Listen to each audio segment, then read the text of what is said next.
Hello everyone, welcome to our lecture on numerical analysis. आज का जो टॉपिक है वो है सिस्टम ऑफ लीनियर इक्वेशंस और आज हम डिस्कस करेंगे गॉस सीडल मेथड। ठीक है। पिछली क्लास में हमने जैकोबी मेथड डिस्कस किया था। ठीक है। क्या डिस्कस किया था हमने? जैकोबीज मेथड। ठीक है। और आज की क्लास में जो हम डिस्कस करेंगे उसका नाम है गॉस सीडल मेथड। ठीक है।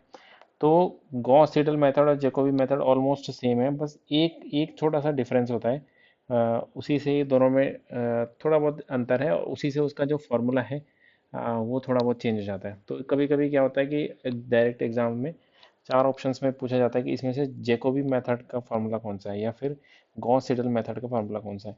तो बस हमको वो चीज़ याद रखनी है। अगर हमको ये चीज़ बेसिक चीज़ याद रहेगी कि उन दोनों में डिफरेंस क्या है तो हम फार्मूला आइडेंटिफाई आराम से कर पाएंगे। जैसे कि पहले हमने डिस्कस किया, पहले ही बता दिया गया है कि जैकोबी मेथड क्या होता है। जैकोबी मेथड एक आइटरेटिव एल्गोरिथम है for determining solution of a strictly diagonally dominant system of linear equation. ठीक है। गॉस सीडल मेथड में स्ट्रिक्टली डोमिनेंट के अलावा अगर स्ट्रिक्टली डायगोनली डोमिनेंट नहीं भी है, अगर सिमेट्रिक और पॉजिटिव डेफिनिट है, ठीक है, तो तभी भी क्या हो जाता है, तभी भी गॉस सीडल मेथड काम करता है।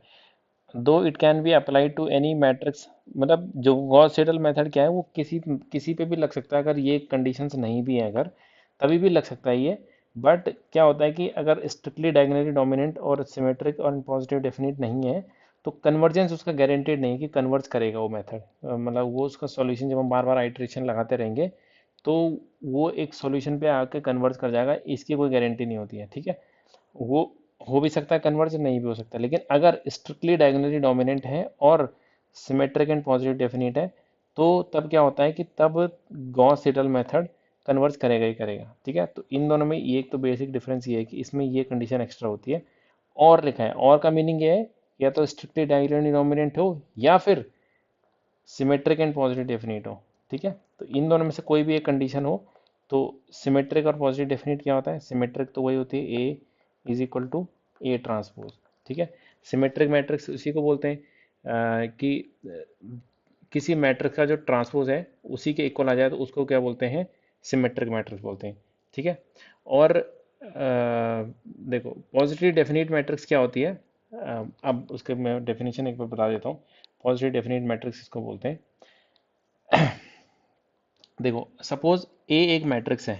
ठीक है। ये है पॉजिटिवली डेफिनेट मैट्रिक्स, उसको बोलते हैं asymmetric matrix A is called positive positive definite अगर कोई कॉलम वेक्टर एक्स ऐसा एग्जिस्ट करे कि x transpose A into x वो क्या आ जाए, ग्रेटर देन जीरो आ जाए, इसको बोलते हैं greater than equal to zero. ठीक है। इसको बोलते हैं पॉजिटिव डेफिनेट मैट्रिक्स। ठीक है। इसको बोलते हैं पॉजिटिव डेफिनेट मैट्रिक्स। ठीक है।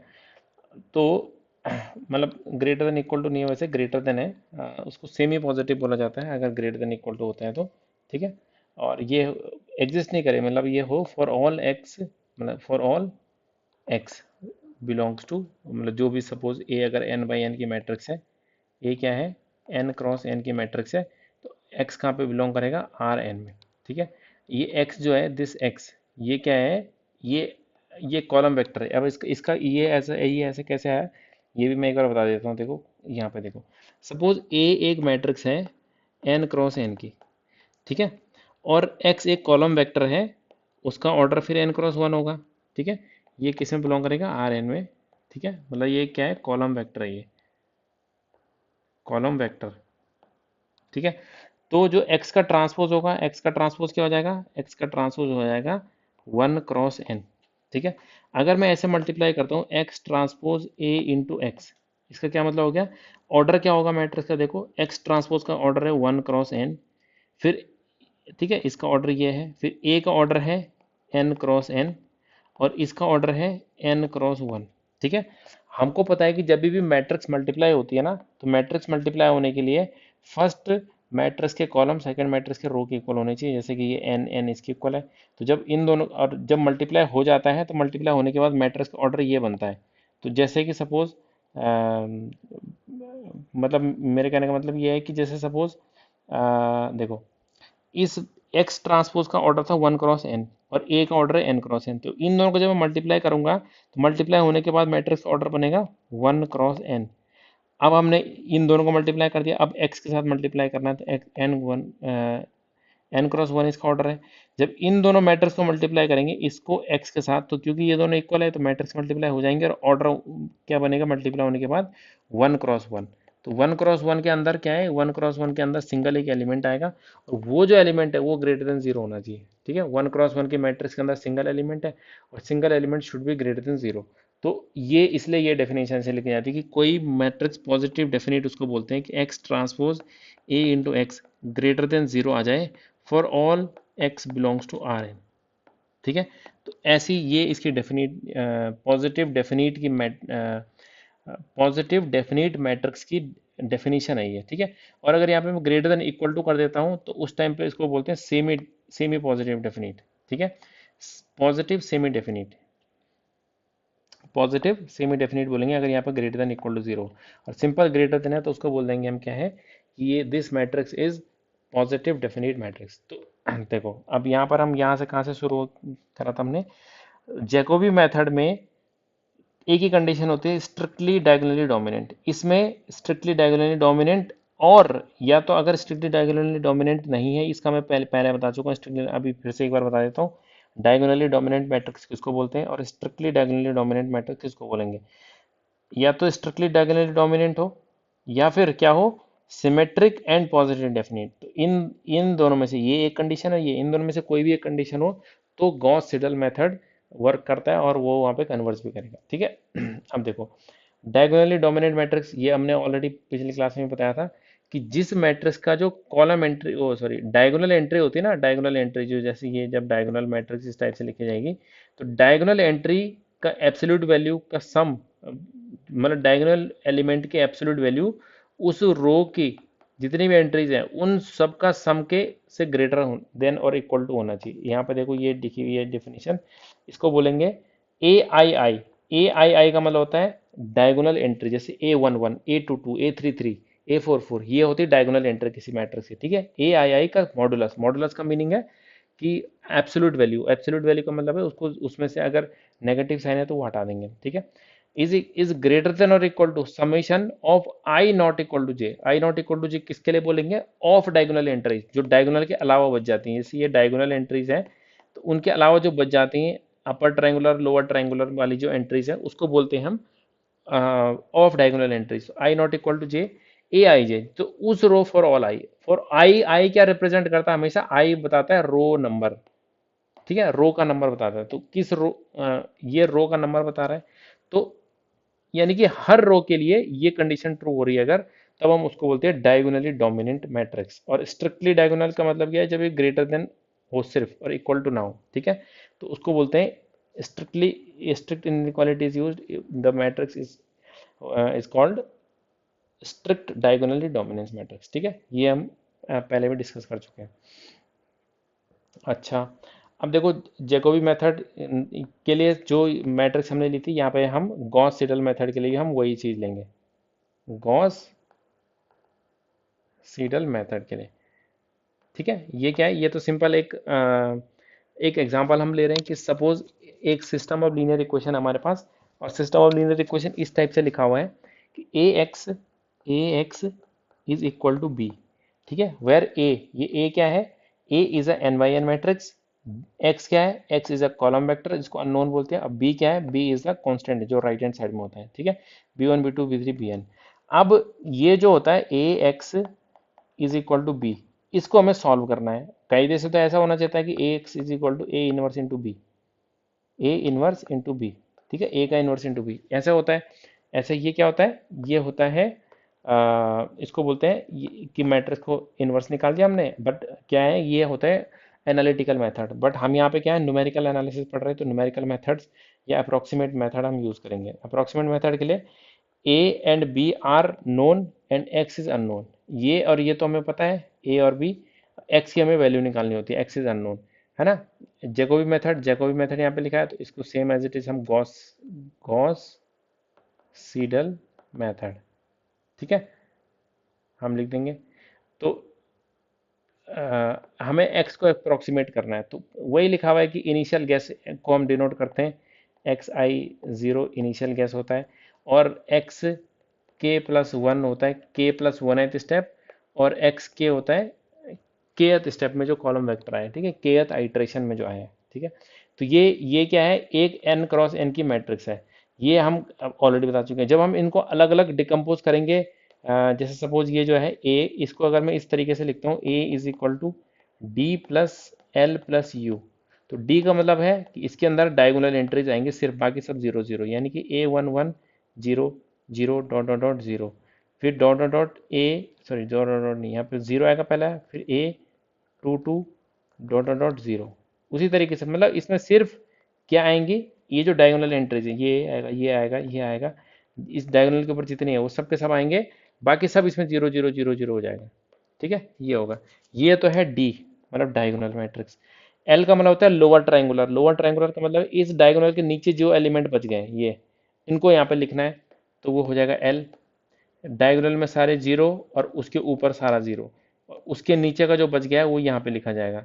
और यू का मतलब होता है अपर ट्रायंगुलर। अपर ट्रायंगुलर में क्या आएगा, इस डायगोनल के ऊपर जो है, तो डायगोनल में सारे जीरो और नीचे सारे जीरो, ऊपर के जो यहाँ पे नॉन जीरो एंट्री जाएंगे, ठीक है। ये यहाँ पे एल आएगा, यहाँ पे तो इसको एक मैट्रिक्स को हम इस तरीके से लिखा जा सकता है, ठीक है। ये भी हमने देख लिया। इसी से निकलेगा गॉस सीडल मेथड के लिए, देखो ये है गॉस सीडल मेथड के लिए, matrix A can be decomposed into diagonal component D, a lower triangular part L and an upper triangular. तो हम ए को क्या लिख सकते हैं, D plus L plus you, जहाँ पे डी जो होता है, डी होता है डायगोनल एंट्रीज, ठीक है, ये देख रहे हैं हम इसमें कि ये सिर्फ डायगोनल एंट्रीज, बाकी सब जीरो है। एंड एल प्लस यू को हमने दोनों को एक साथ लिख दिया, डायगोनल में जीरो है, बाकी हमने दोनों को, ये लोअर ट्रायंगुलर है, अपर ट्रायंगुलर, तो दोनों को एक साथ लिख दिया, ठीक है। तो solution is obtained iteratively via ये है किसका, ये किसके लिए है, ये है गॉस सीडल मेथड का मैट्रिक्स फार्मूला, ठीक है। अब कल की क्लास में मैंने वो एक थोड़ा सा मिस्टेक कर दी थी कि जो ब्रैकेट है वो अंदर लगा दिया था, यहाँ पे ना, यहाँ पर लगा दिया था, जबकि वो यहाँ पे नहीं होना चाहिए था। उसको हम अभी मैं आगे यहाँ पे मैंने लिखा उस चीज़ को दोबारा से, ठीक है, एग्जाम्पल के बाद हम देखेंगे। अभी वहाँ पे मैंने उसको करेक्ट किया हुआ है, तो हम उसको अभी मैं बताऊँगा। थोड़ा सा बस ब्रैकेट मैंने शायद मैंने गलत लगा दिया, शायद ही मैंने लगाया है गलत, तो मैं उसको मैं अभी करेक्शन करवा दूंगा, ठीक है। तो देखो ये है, इसको बोलेंगे कि ये क्या है, ये आइट्रेशन फार्मूला है मैट्रिक्स मेथड के लिए, ठीक है। Iteration solution is obtained iteratively by, ये क्या है, मैट्रिक्स बेस्ड फार्मूला है। एल इनवर्स का क्या मतलब है, उसमें क्या था, उसमें डी इनवर्स था, ठीक है। वो फार्मूला इस टाइप से था, देखो एक्स के plus one is equal to था डी इनवर्स, ठीक है, फिर था B minus L plus U, ठीक है, एक्स के, ऐसे ऐसा था वो, ठीक है। और कल मैंने जो ब्रैकेट है वो ये वाला ब्रैकेट मैंने गलती से यहाँ पे लगा दिया था, बस इतना इतना इतना डिफरेंस है, बस इतना एरर हुई थी, मतलब ये जो ब्रैकेट यहाँ लगना था मैंने यहाँ पे लगा दिया था उसको, वो गलती हो गया था थोड़ा सा, बस इतना इतना है बस, ठीक है। तो देखो जो जैकोबी मेथड में होता है वो होती है ये आइडेंटिटी यूज, और इसमें क्या है, इसमें ये है। तो देखो एक बार मैं इसको मिटा देता हूँ पहले सारा, फिर हम सिर्फ उसी आइडेंटिटी पे फोकस करते हैं जो हमको चाहिए। देखो ये है किसके लिए, ये है गॉस सीडल मेथड के लिए। जैकोबी मेथड के लिए मैंने बताया क्या होती है, एक्स के प्लस वन, यहाँ पर सेम है, इज इक्वल टू, यहाँ पे एल इनवर्स है, उसमें होता है डी का इनवर्स, ठीक है, ब्रैकेट में बी माइनस, यहाँ पे यू है सिर्फ, तो वहाँ पे एल प्लस यू था, और एक्स के, बस ये है किसका, ये जैकोबी का है, जैकोबी। तो जैकोबी में वो कल जो मैंने बताया वो मैंने ये ब्रैकेट गलती से यहाँ लगा दिया, बस इतना इतना थोड़ी सी एरर हो गई थी, उसको आप लोग करेक्ट कर लेना कि ये ब्रैकेट यहाँ नहीं, ये यहाँ होता है। इसका मतलब ये जो एक्स के है ये सिर्फ इसी से मल्टीप्लाई हो रहा है, ठीक है। वो ऑब्वियसली वो गलत इसलिए भी है क्योंकि एक्स के एक वेक्टर है और ये बी भी एक वेक्टर है, तो ऐसे वेक्टर वेक्टर आपस में मल्टीप्लाई नहीं होते हैं, ठीक है। ये भी एन क्रॉस वन है और ये भी एन क्रॉस वन है, एक्स के जो है, तो ये ऐसे आपस में मल्टीप्लाई थोड़ी ना हो जाएंगे, है ना, ये ऐड और सब्ट्रैक्ट हो सकते हैं आपस में। तो इसलिए ये जो है ये इसके साथ वैसे भी मल्टीप्लिकेशन के लिए कंपेटिबल नहीं है, वो वो थोड़ा सा एक एरर हो गया था, उसको हम करेक्शन कर लेंगे, ठीक है। तो इस क्लास में भी अभी सबसे लास्ट स्लाइड मैंने उसी की डाली हुई, दोनों का फॉर्मूला का कंपैरिजन वहाँ पे से नोट कर लेंगे सही से। तो ये है एलिमेंट, ये है मैट्रिक्स बेस्ड फार्मूला। एक एलिमेंट बेस्ड फार्मूला भी हमने कल डिस्कस किया था, एक्स के plus one is equal to one upon a i i, और इस टाइप से ये आइडेंटिटी है, काफ़ी लंबी सी है। इसको एक बार एक दो बार पढ़ के हम इसको लिख के इसको एक बार याद कर लेंगे, क्योंकि एग्जाम में कभी कभी हो सकता है कि चार ऑप्शन में से एक ऑप्शन इसी टाइप का कोई ऑप्शन आ जाए कि एलिबर्ट is an element based formula for क्या गॉस सीडल मेथड, तो ये वहाँ पे आइडेंटिटी लिखी होगी, ठीक है। वहाँ पे दूसरी जैकोबी वाले में लिखी होगी। जैकोबी वाले में यहाँ पर इसमें दो पार्ट है, उसमें दो में से एक ही पार्ट था सिर्फ ना, तो ये देख लेंगे कि अभी हम आगे कंपैरिजन में देखेंगे कि दोनों में क्या क्या डिफरेंस है। अच्छा, कन्वर्जेंस क्या क्या मैटर करता है, कन्वर्जेंस किसका, जब हमने पहले भी बताया, गॉस सीडल मेथड का जो कन्वर्जेंस है वो सिर्फ दो ही चीज़ पे डिपेंड करता है, मैट्रिक्स क्या हो, सिमेट्रिक पॉजिटिव डेफिनिट हो, और स्ट्रिक्टली डायगोनल, और लिखा है यहाँ पे, ठीक है। और का मतलब क्या है कि इन दोनों में से कोई भी एक कंडीशन चल जाएगी, ठीक है, या तो ये हो या तो ये हो या तो दोनों भी हो सकती है, ठीक है। ऐसा नहीं कि ये और ये दोनों होनी चाहिए, ऐसा नहीं है, ऐसा कंपल्सन नहीं है, मतलब ना। तो देखो एक बार पढ़ लेते हैं, the convergence properties of Gauss-Seidel method are dependent on matrix A, namely the procedure is known to converge if either A is symmetric or positive definite, symmetric हो और पॉजिटिव डेफिनिट हो। पॉजिटिव डेफिनिट का मैंने बता दिया, X transpose A X greater than zero, इसको बोलते हैं पॉजिटिव डेफिनिट, ठीक है, for all x belongs to R N, ठीक है। तो इसको बोलते हैं पॉजिटिव डेफिनिट। और स्ट्रिक्टली डायगोनली डोमिनेंट किसको बोलते हैं, स्ट्रिक्टली डायगोनली डोमिनेंट उसी को बोलते हैं जिसमें जो ए आई आई है, डायगोनल एंट्रीज की एब्सोल्यूट वैल्यू, वो ग्रेटर देन और इक्वल टू होनी चाहिए किसके, summation i not equal to j में, ठीक है, और ए आई J for all I.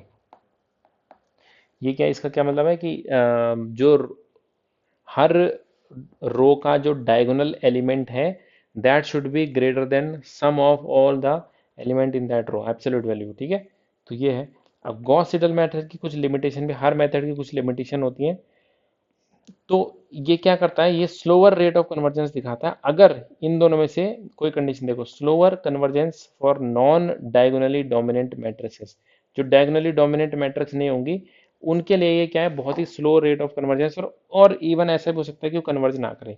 In some cases where the matrix is not diagonally dominant the method may converge slowly और इवन फेल टू कन्वर्ज। अगर diagonally dominant नहीं है तो method बहुत ही स्लोली कन्वर्ज करेगा, और इनफैक्ट ऐसा भी हो सकता है कि वो कन्वर्ज ही ना करे, ठीक है। कन्वर्ज कैसे, एग्जांपल से अभी देखते हैं हम। देखो ये एक एग्जांपल लिया हमने, देखो इसमें एक दो तीन चार, चार इक्वेशन है, वेरिएबल भी चार है, देखो x1 x2 x3, इसमें तो तीन ही चार यहाँ पे है, देखो x1 x2 x3 x4, ये चार इक्वेशन और चार वेरिएबल है हमारे पास, ठीक है। ये इस सिस्टम को हमें सॉल्व करना है यूजिंग गॉस सीडल मेथड। तो इसमें हमने देखो लिखा है पहले, solving for x1 x2 x3 and x4, इन चारों के लिए हमने सॉल्व किया, मतलब पहली इक्वेशन देखो, जो सबसे पहली इक्वेशन लेनी है, इसमें से x1 की वैल्यू निकालनी है। तो देखो x1 की वैल्यू अगर मैं निकालूंगा तो पहले पूरी इक्वेशन को 10 से डिवाइड करेंगे, तो आएगा x1 माइनस 1/10, या x2 प्लस 2/10 का हो जाएगा 1/5, 1/5, 1/5, x3 इज इक्वल टू 6/10 का मतलब हो जाएगा 3/5, ठीक है। इन सबको राइट हैंड साइड में लेके जाएंगे तो x1 इज इक्वल टू हो जाएगा, देखो x2/10 माइनस x3/5 प्लस 3/5, ऐसा हो जाएगा, है ना।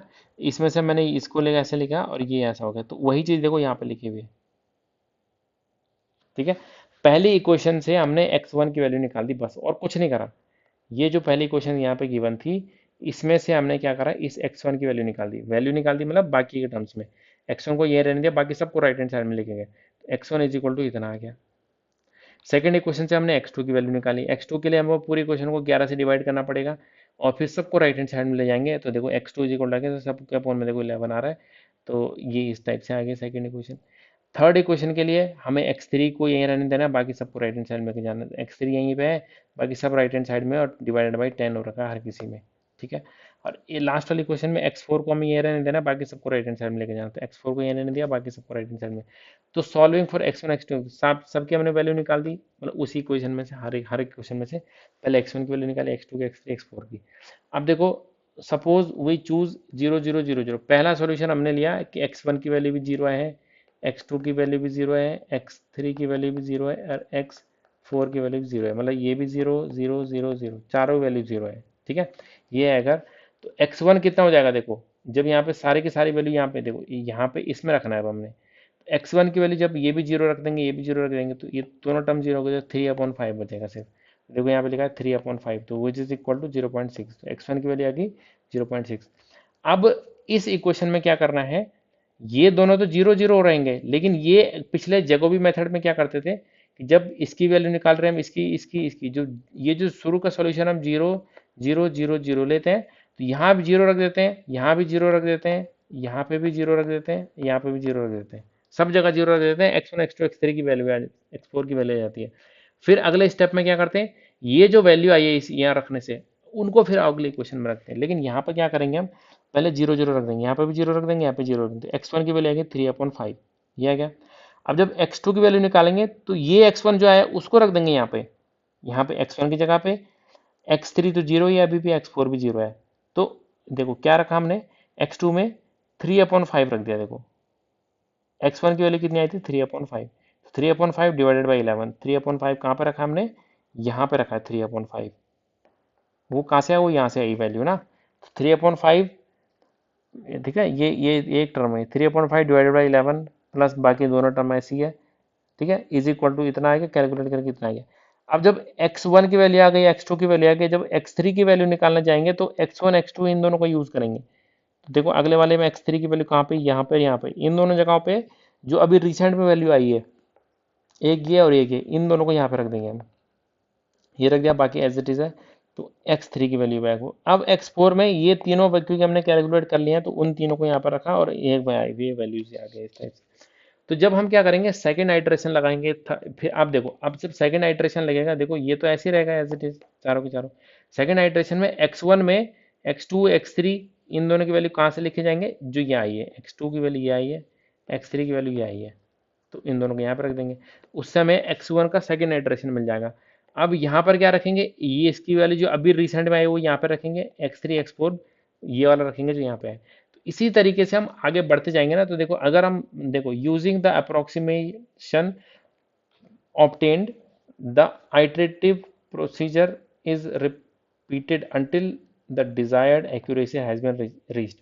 तो मतलब इसको हम बार बार करते रहेंगे। तो देखो पहले राउंड हमने किया तो x1 की वैल्यू आई 0.6, ये एग्जांपल बाय द वे मैंने विकीपीडिया से ले रखा है, ठीक है, आप लोग वहाँ पे जाके देख लेना, विकीपीडिया का पेज है एक, गॉस गॉस सीडल मेथड का, ये वहाँ का रेफरेंस डाल रहा हूँ मैं, गॉस सीडल मेथड का विकीपीडिया पेज है, वहीं पे ये एग्जांपल था, ये एग्जांपल मैंने वहीं से ले रखा है, ठीक है, ताकि समझाने में, ये सिर्फ समझाने के लिए, वैसे एग्जाम में इस टाइप का क्वेश्चन जनरली नहीं पूछे जाते, क्योंकि ये बहुत ही ज़्यादा कैलकुलेशन और क्योंकि कैलकुलेटर बेस्ड होते हैं, एग्जाम में कैलकुलेटर तो अलाउड होता नहीं है, तो इसलिए ये क्या है, मैनुअली इनको सॉल्व करना थोड़ा सा डिफिकल्ट होता है, इसलिए इस टाइप के क्वेश्चन तो नहीं पूछे जाते हैं, पर उस कॉन्सेप्टुअल क्वेश्चन पूछा जा सकता है। तो देखो पहले राउंड में इसकी वैल्यू आई पहले आइट्रेशन में 0.6, x2 की वैल्यू ये है, x3 की वैल्यू है, x4 की वैल्यू है, वो चारों वैल्यूज मैंने यहाँ पे लिख दी, ठीक है।